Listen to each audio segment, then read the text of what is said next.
control freak. And if you ever built something from nothing, you probably are too. So here's the question. Are you holding on so tight that you actually are losing your grip? We're talking about it today here on It Starts With Joy Live. Let's dance, team. Let's dance. It starts with joy. Let's dance.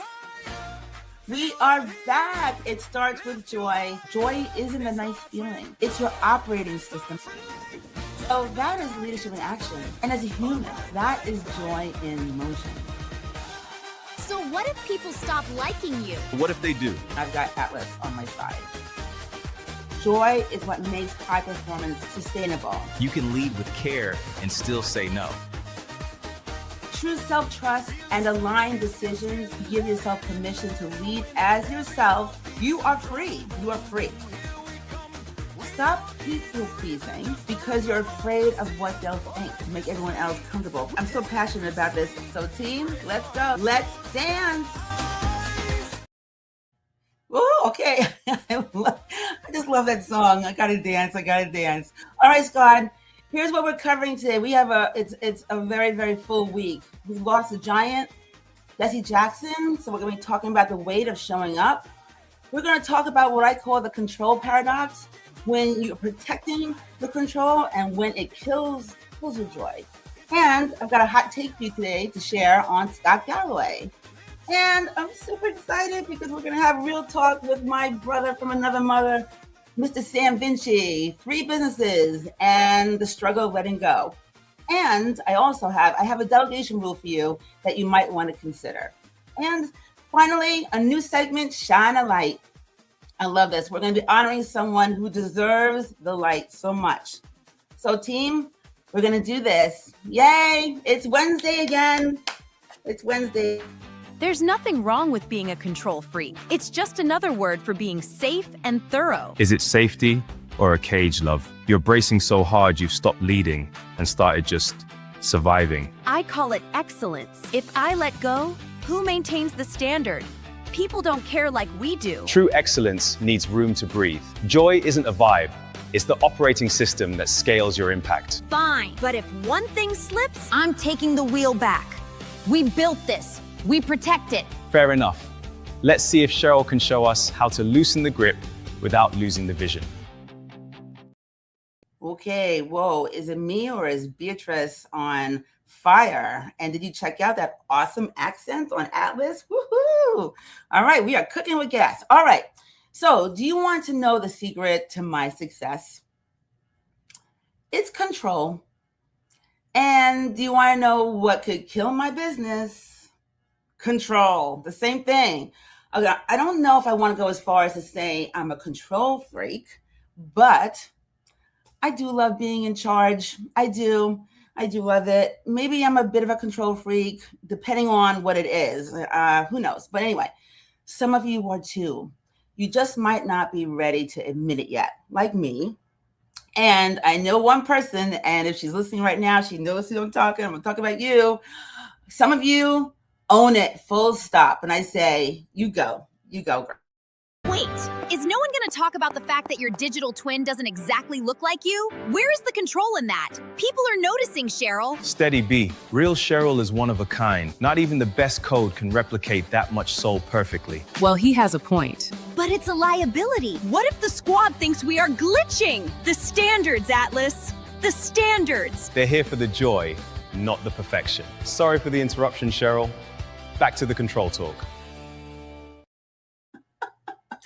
Okay, clearly I have no control over my own show, but yeah, it doesn't look like me. There's only one me.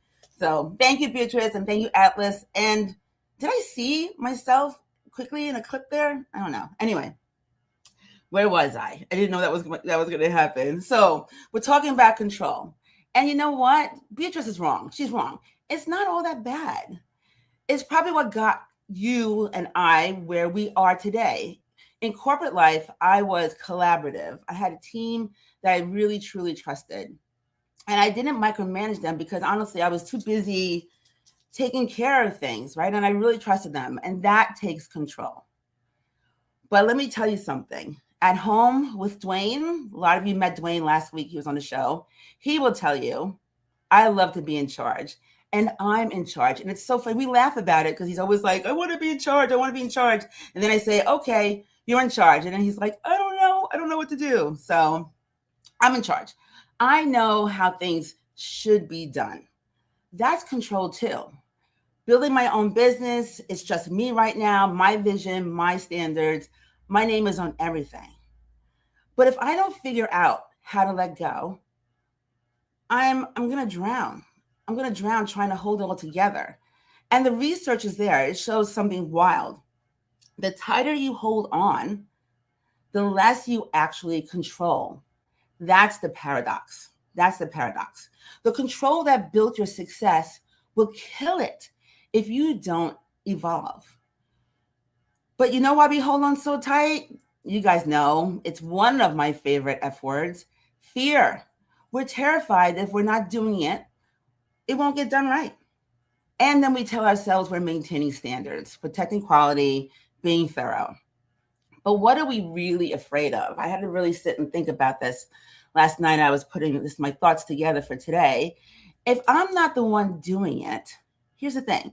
Do I still matter? I think that's the real fear underneath the control. If I delegate, if I step back, if I let someone else lead, am I still necessary?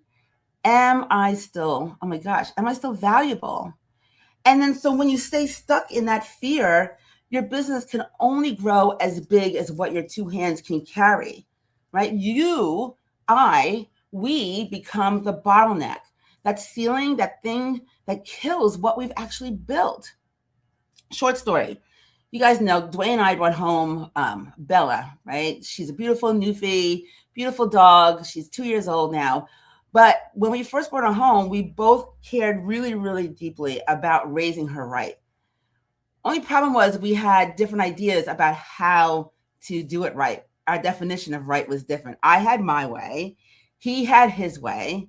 And I was sure my way was better, of course. So I tried to control it. I tried to manage it. I wanted to make sure things were done my way. But deep down, I knew that it wasn't necessarily the way. And so I know Dwayne's loving, he's smiling right now, listening to me. Because what happened was Bella turned out great. She's amazing. She's an amazing, beautiful, obedient, most of the time dog. And it's not because I controlled everything. She's got two amazing parents, right? And we care about her, even though we went about things differently. So letting go of my way didn't mean quality was lost. It meant trusting that someone else, in this case, Dwayne, could care just as much as I do, just differently. That's what I call the paradox in action. The more I tried to control how we raised her, the more stressed, honestly, I got. And I've never shared this with him. So the moment I let go, joy showed up for me, for Dwayne, and definitely for Bella. And so the measure of great leadership isn't how indispensable you are. It's how well things run when you're not involved. Think about that. You gain more by giving things away than by keeping them. So today we're talking about control, the kind that protects what you built and the kind that can kill it.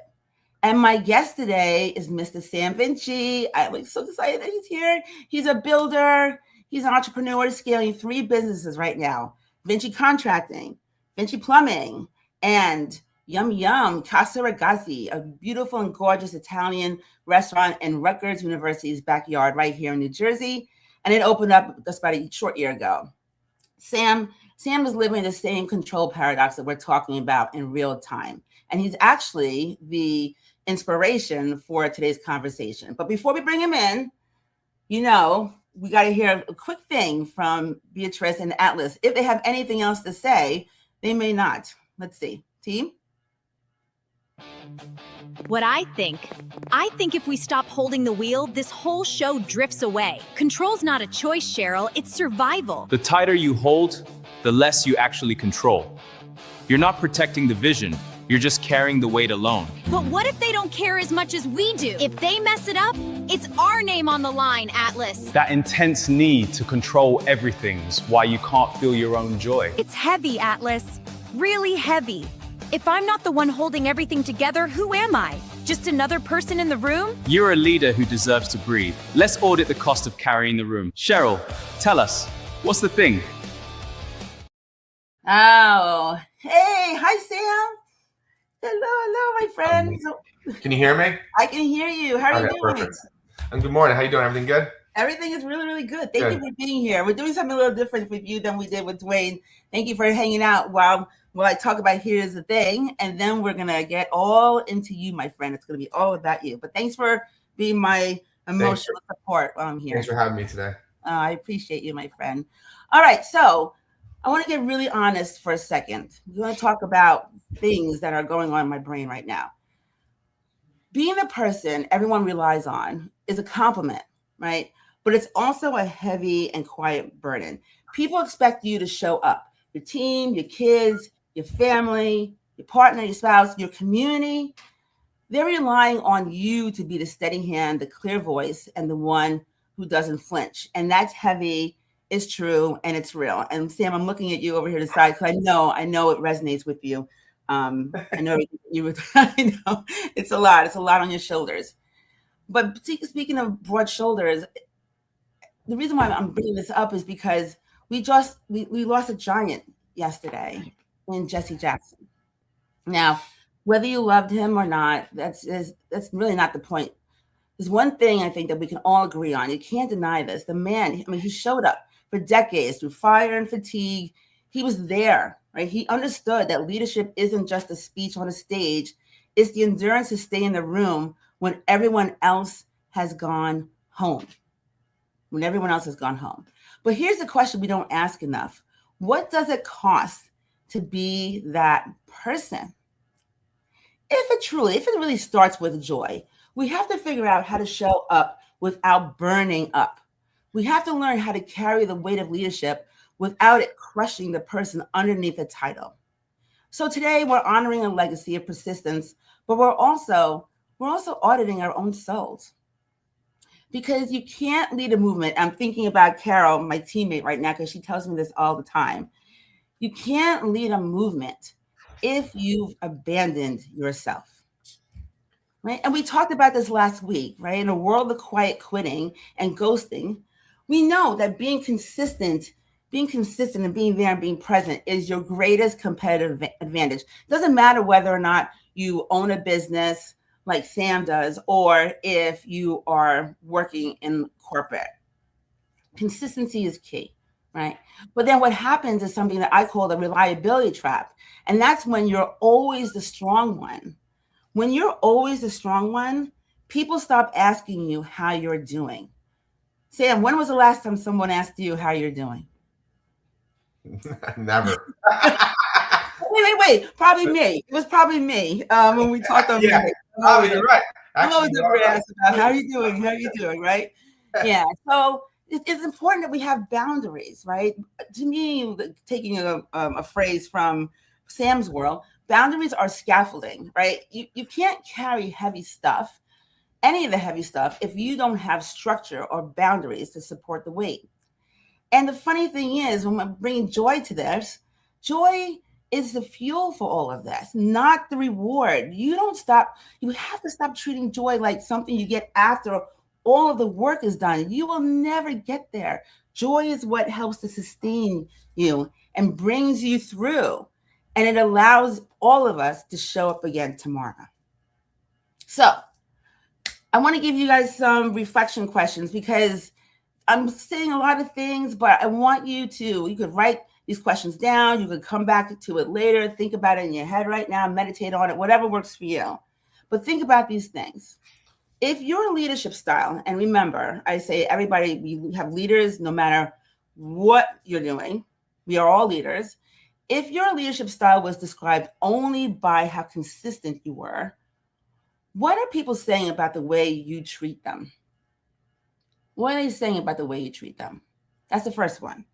Second one I want you to think about is, what is one heavy responsibility you're carrying right now that actually belongs to someone else? This goes back a little bit to what we were talking about last week with people pleasing, right? And the last one to think about is, in the chaos of showing up for others, what is the one thing you did this week to show up for yourself?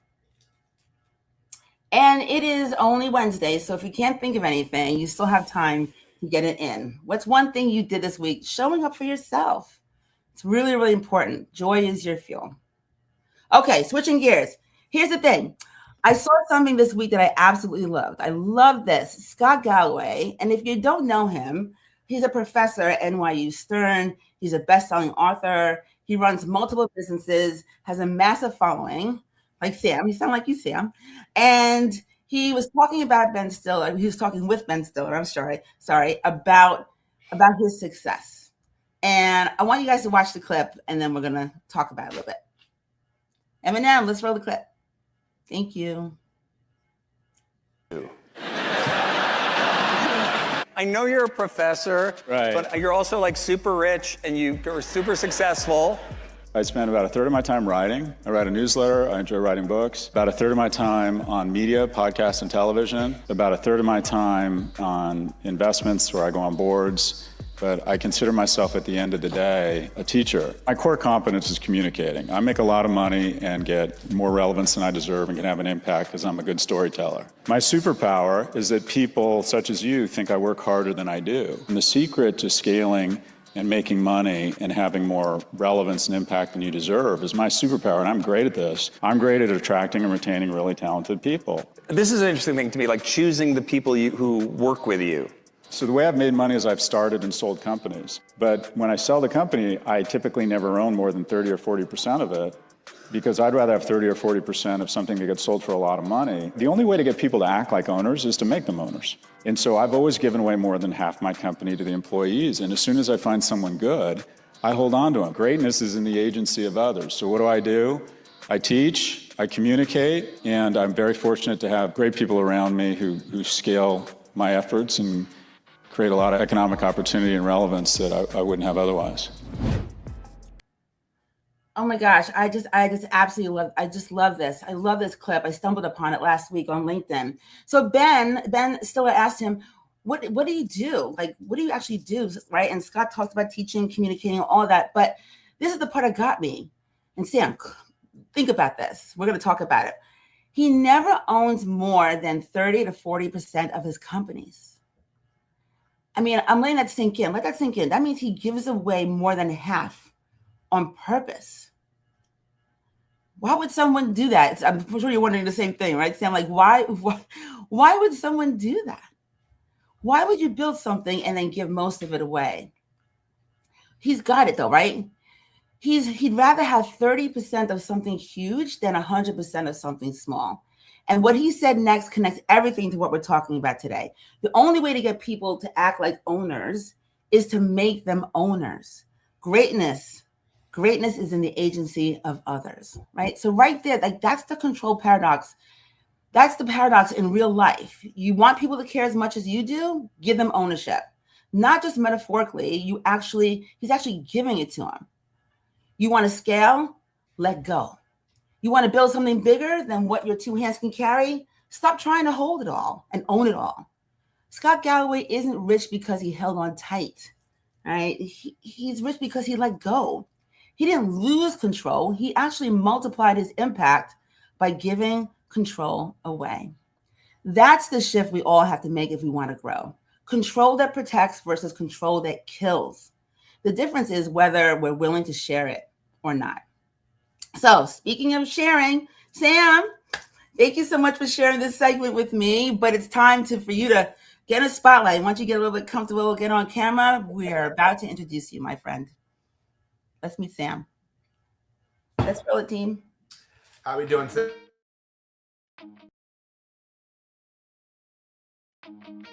We all know the weight of a hammer.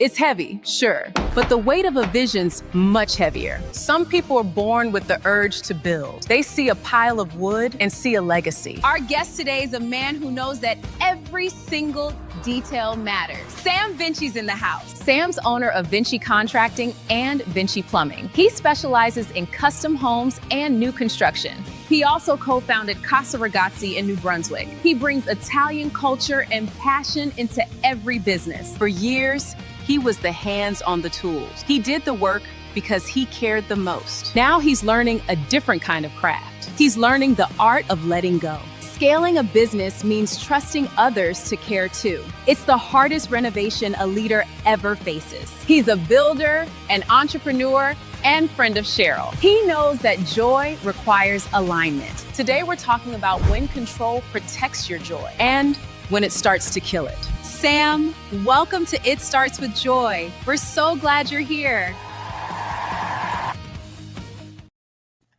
Hey, thanks, Zola. And hi, Sam. How'd that feel to you? How you doing? Everything good? Everything is Thanks for having me good. today. What'd you say? I said thanks for having me today. Oh my God, I'm so happy to have you here. Oh, shoot. Love I it. almost forgot something. I have a wardrobe change. Hold on. There you go. Nice. That's a good idea. That's a good idea to make. You know this is my original hat, right? Yeah, man. I love it. Thanks for being here, Sam. So you sat with me through that segment and watching about Scott Galloway. And what's going through your mind right now? What are you thinking? What do you think when you saw that clip? Oh man, I don't even know where to start. You said a lot of good things.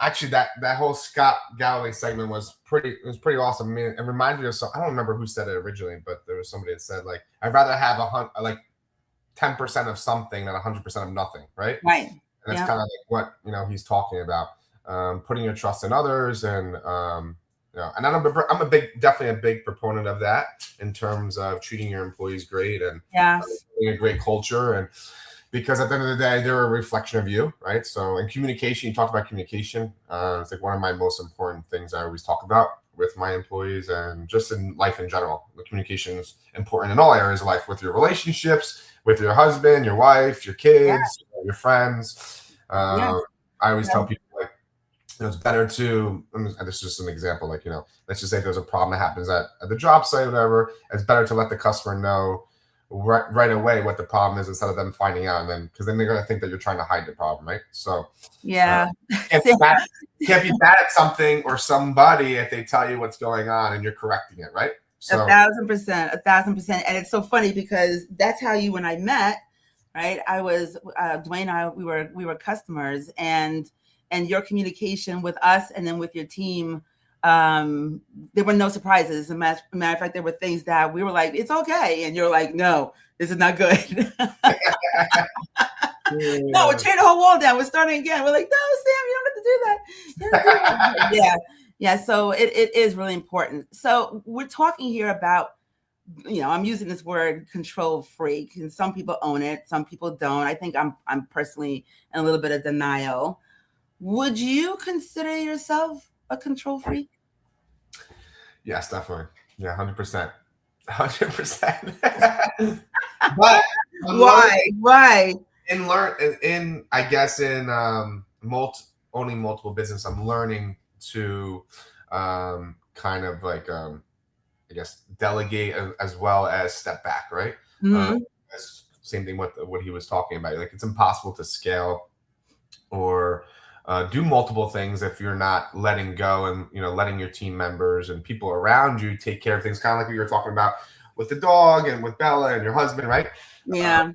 Having the right people in place is what's going to help you scale more. When you have the wrong people in place, that's when things can get a little tricky, right? You don't have the right people in place, things will go wrong, and then that's when your control becomes a little bit more obsessive and compulsive because of the fact that then you get mad at yourself because, like, all right, I put these wrong people in place, but at the end of the day, it's only the leaders. It really falls back on the leader, right? Which is me, and making sure that you're communicating with the team and what needs to get done, what needs to be done, and having the right people at the right in the right positions, right? So I mean, that definitely takes a lot of skill, and and like we talked about. Where does it come from though? Where does that control, where did it start for you, this needing to have control?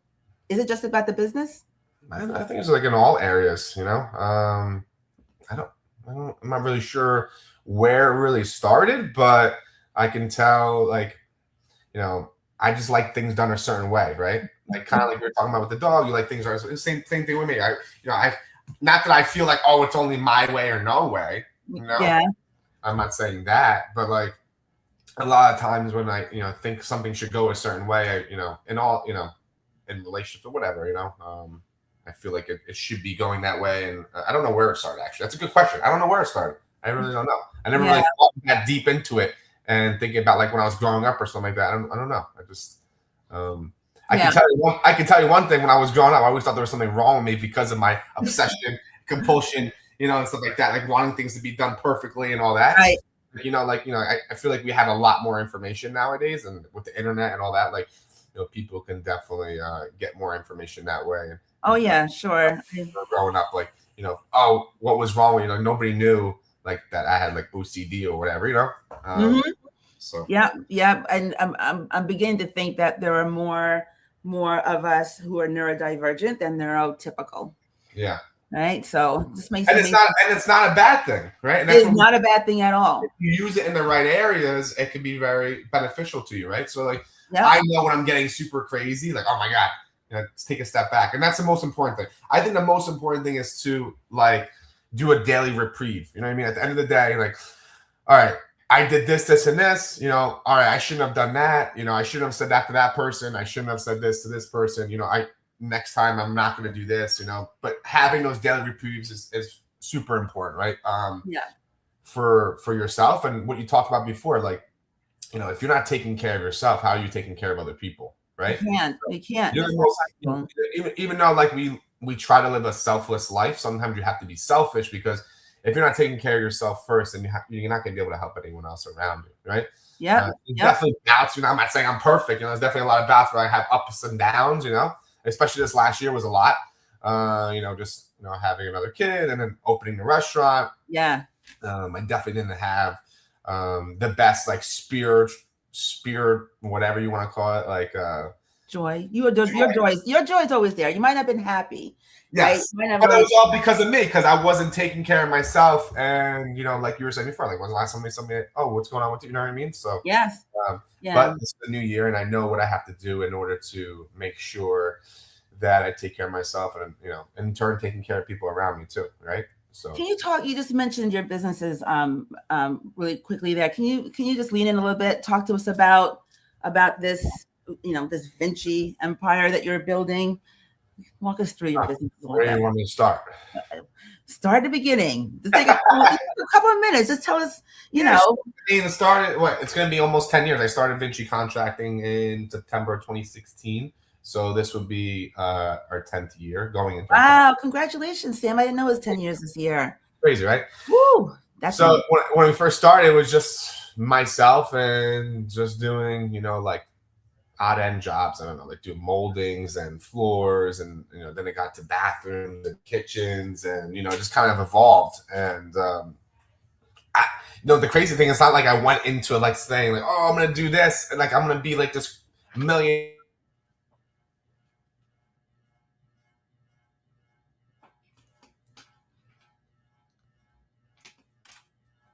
It just happened. Hiring an employee, and then then the office work became too much because I was doing the office work and estimates and actually doing the physical work. And like in the beginning, for most entrepreneurs, they can definitely relate to this. And right. You're working like crazy. You're working. I remember we got this really big job, and I was working I'd work till 5, drop the guys off, come back, and then I'd work till midnight, and then start over the next day. It definitely took a lot of dedication and hard work, and from there evolved into where we're at today. And then I ended up opening up a plumbing business, and then from there then this last year we opened up a restaurant. So no, because you don't have enough to do, right? This year I'm not gonna do nothing. I'm just gonna focus on what we have, and that's that, Okay. But then I also saw a clip of you on Instagram yesterday. You and George from Knockout Cares doing some work in New York. So you were also dedicating your time on a philanthropy. I can't say the word philanthropy. charity side. Yeah. No, it's so much the city of Newark owns a bunch of properties, whatever, and to meet their affordability requirements, we bought 2 properties. Mm.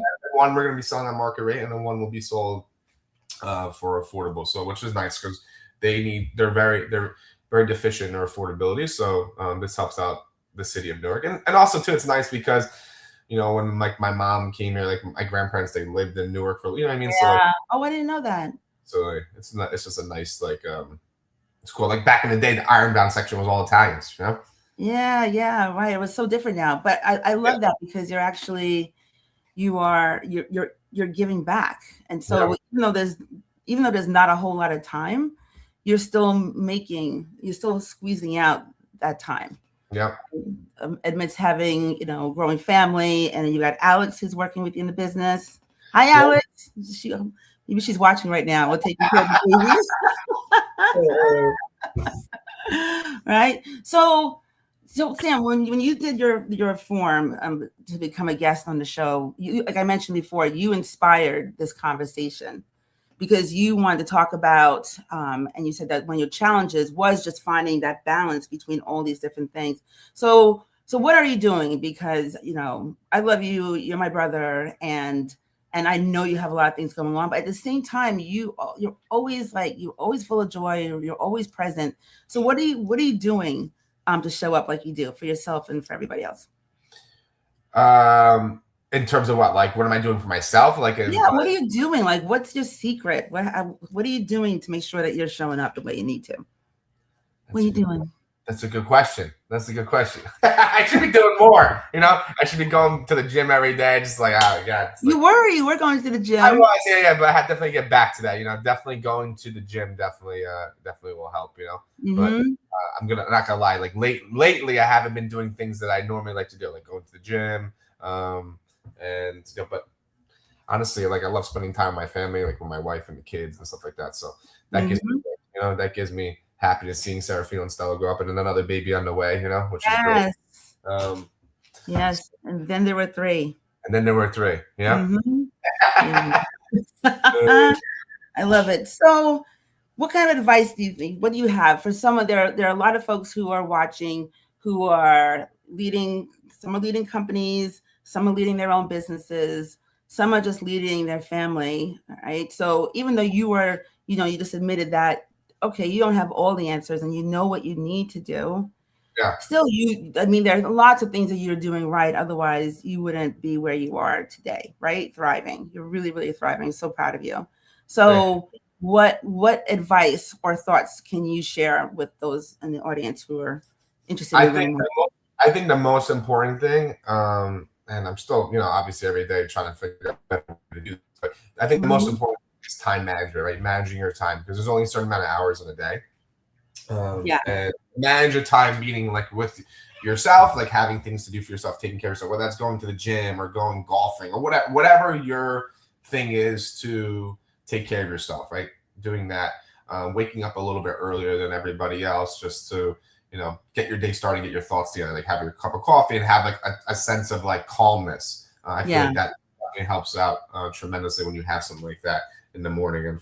And then, obviously going about your day and going to work, and then also manage your time with your family and your friends. Like there has to be like a nice equal balance. And I know at first when you're starting a business, like there's almost no balance because you're growing your business. And in order to grow your business, you have to make a lot of sacrifices, and which I already did. And like, and then I think that's why more so this year was a little bit more difficult, because I almost got to the point where like, okay, I could spend more time with my family. And then I started the restaurant. It's like, okay, then I'm back to square one. Like now I'm sacrificing all my time again. Like I was like waking up at 5, going to work till 3, going home, showering, getting ready to go to the restaurant at night, and then coming home at like 1 o'clock in the morning and starting the day over. Right. So like there was almost no time for myself, no time for my family. It was just mostly just like all about work. And like you almost go into like a psychosis, right? Like you're just doing, and it's like then you snap out. Like I was running just pretty much on adrenaline, right? I had like a goal. I was like, all right, I'm gonna do this until I go to Italy. And I was like fine with sleeping 2 hours a night. And then like when I got there, it was like a weight lift off my shoulders. I was able to finally relax, right? So but I think the most important thing to answer your question is definitely time management. Managing your time. Again, in the beginning, it's difficult to do that because you're starting a business. But once you get yourself established, it's definitely a little bit easier to manage your time with like your, with yourself, work, family, friends, and setting time for everything. And I know you're great at doing that, like getting people together around you that you care about. Yes, I have to. And making sure that you're setting time for each other, like once a month or whatever, how long, everyone's lives are crazy, and, but at the end of the day, we should definitely make more time for each other, right? Yep. That's important. I think the time management is the most important thing, because if you don't manage your time well enough, you're never going to be able to get anything done in the day, right? Yes, 1,000%, Sam, 1,000%. As a matter of fact, I know I have to thank you, one, not just for being here today, but two, also, well, thank you for a million things that we don't have time to get into. But when we talked about today, you said that you have your office meetings every day. I mean, every Wednesday at 9 o'clock, and, can we make it work? And so I really, really appreciate you. I know it's a little bit after 9 o'clock now, and you're still here. So I am going to let you go in a second. I just have one more question for you, my friend, my brother. Yeah. I love to dance, and no, I'm not going to ask you to dance. Don't worry. Dance? And I like to say, let's dance. It's kind of like becoming like one of my Cheryl isms. And I think I know the answer to this, but just in closing, what makes you dance? What makes your heart dance? What makes me dance? Yeah, what keeps you dancing? Definitely my family, seeing my kids and my wife, it's great. Watching Serafino and Stella grow up, it's a beautiful thing. Seeing how like innocent and pure they are, right? Yes. And that's definitely the best part. Yeah, they're absolutely beautiful. Serafino and his little Tims I saw the other day. He cracks me up. So cute. Well, Mr. Vinci, I love you, my friend. I thank you so much for being here. Thank you for having me. It's crazy how we come full circle. Like, I met you, what is it, 7 years ago? 6 the 2021, 21. Yeah, somewhere around there. Yeah. It was like longer. I don't know why. It does. We became family almost right away, right? 5 years. Okay, so 5 years, 5 years. You being a customer of mine to now being one of my best friends. So it's great. Yeah. Thank you. Thank you so much. Say hi to the gang for me. Appreciate you being here, and I will talk to you soon. Sooner than soon. Tell Dwayne I said hi, and thank you so much, Cheryl. All right. Love you, my friend. See you. Thank you. Bye. Bye. That's so awesome. Mr. Vinci, thank you so much for being here. He is just a really, really great person. And so, Beatrice and Al and my friend Atlas, anything to say before we move on, or are we rolling? I hear you, Sam. 3 businesses. Of course you've got to control it all. It's your name on those buildings. You're nitpicking, B. Did you hear what he said about the moment he finally lets go? That's the breath we're all looking for. Oh, I heard it. Doesn't change the risks. What if someone ruins what you've built with your own hands? The risk is staying small. If you're the bottleneck, you're the ceiling. Joy shows up when you actually make space for others to lead. So now you're calling my protection a prison? That's rich, Atlas. I'll be here waiting to tell you I told you so later. Don't hold your breath, love. Cheryl, show us the numbers. How do we let go without the ship sinking? Okay, did we catch Atlas's accent? I might have mentioned that before, but it's so good. All right, so there's a lot just happened just now. Sam just left. Thank you again, Sam, for being here. I really enjoyed the conversation. And Joy Squad, I hope you guys did too. So I want to share something with you. I mentioned it in the opener that might make you think differently about all of this. It's a big challenge. So there's this thing I found called the 70% rule. And what that means is if someone can do a task at least 70% as well as you can, delegate it. Not when they're perfect, not when they do it exactly like you, because let's be real, there's no one, like you. You're one of a kind. It's when they can do it 70% as well. Now, I want you to think about something here. What are you holding on to right now that someone else could do 70% as well as you? Seriously. Think about that for a second. Think about last week, what we did last week. What tasks did you spend time on that weren't the best use of you? Because here's what the research shows. CEOs, leaders, etc., who delegate who delegate well, they generate 33% higher revenue. Who wouldn't want 33% higher revenue? Leaders who let go spend 23% more time on strategic work. That's the stuff that actually moves their business or their team forward. So again, why don't we delegate? Why don't we do it? We don't do it because I think it's because 70% doesn't feel good enough. It feels like settling, right? Beatrice is going off in my head. It feels like lowering my standards. It feels like I'm losing control, which is our theme for today. But that 30% gap, woo, that's where growth lives. When you let someone do it their way, even if it's different from yours, then you free yourself up to work on things that only you can do. The vision, the strategy, the relationships, the things that actually scale your impact. The tighter you hold on, the less you actually control. So you guys know we always have homework. Here's your homework for this week. Last week, I asked you to name the cost of your fear-based decisions and give yourself permission to choose joy. That was in my book, It Starts With Joy.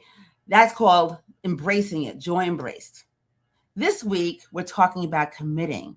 This is where I want you to take responsibility, agency, to actually do something. Identify one thing you're going to delegate this week using the 70% rule. Write it down. Who can do it 70% as well as you? And then hand it over. Let them do it. Let them do it their way. And then pay attention. Notice when, hey, everything opens up and then you stop being the bottleneck. Joy doesn't show up when you're drowning in control. I am learning that every single solitary day. Joy shows up, my friends, when you make space for it.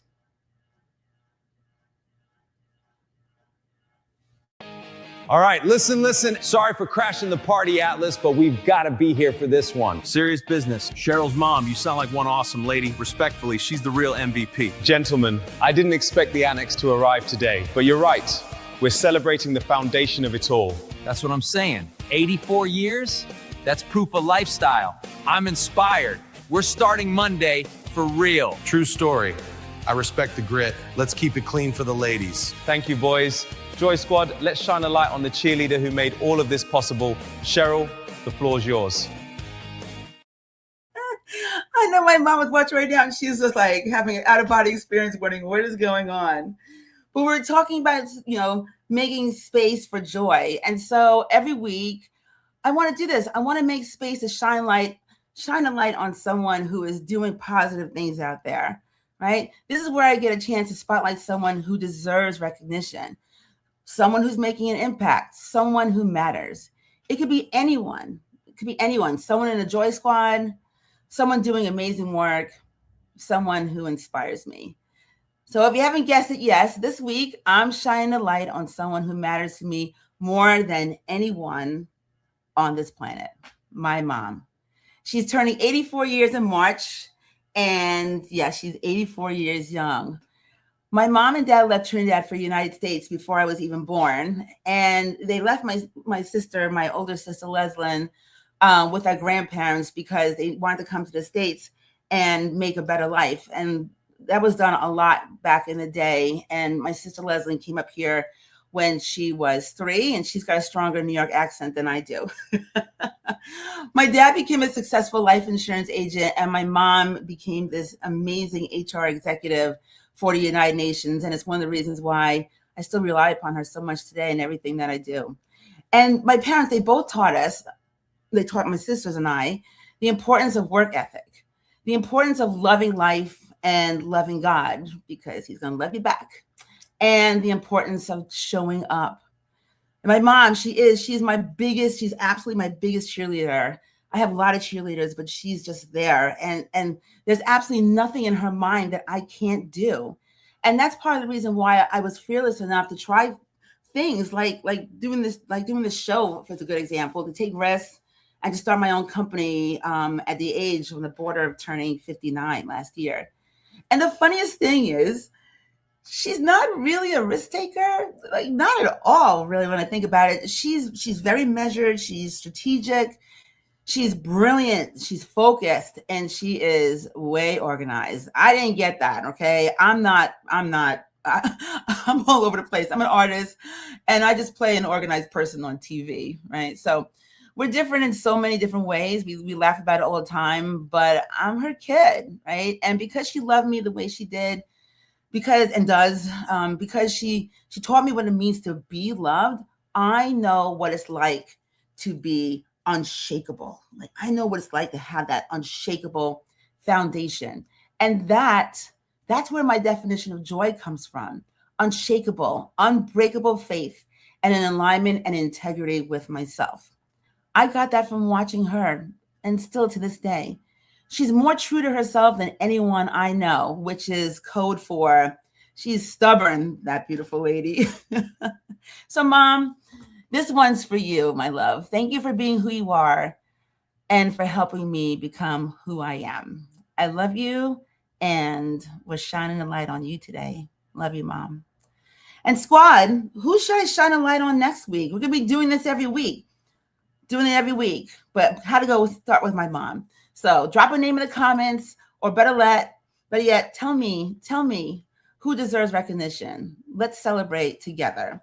And oh my gosh, hi everybody. All right, so I've been all over the place today. I've missed everybody in the comments. Tia, Dwayne, Jackie, Helen, Lori, Kindness Rising. Hey, Matt, Mo, Stephanie.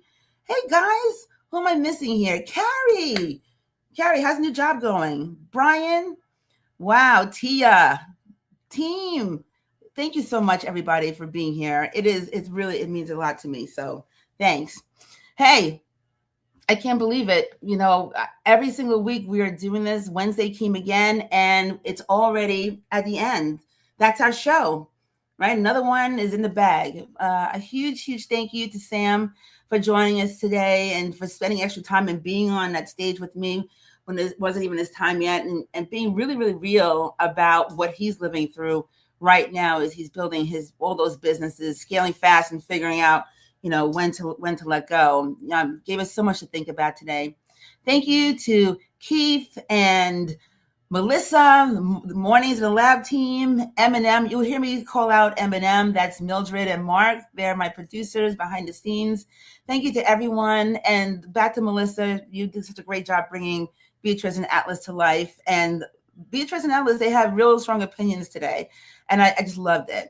And thank you to everybody here, my Joy Squad, everyone who is here live, and those who are watching on the replay. You're doing the work. We're having the conversations, right? We're having the conversations, and that's the most important thing.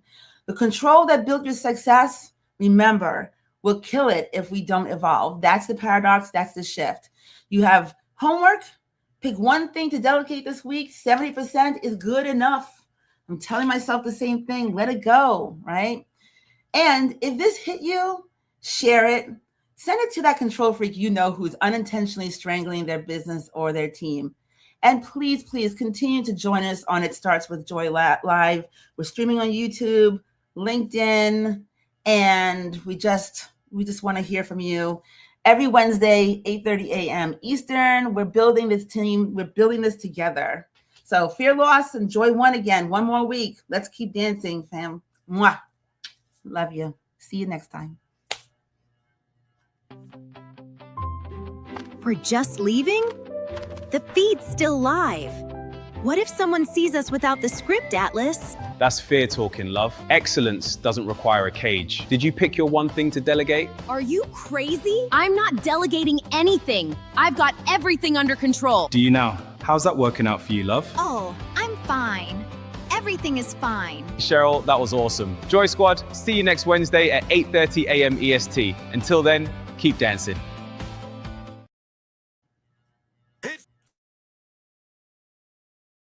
It starts with joy, it starts with fire. Feel the heat.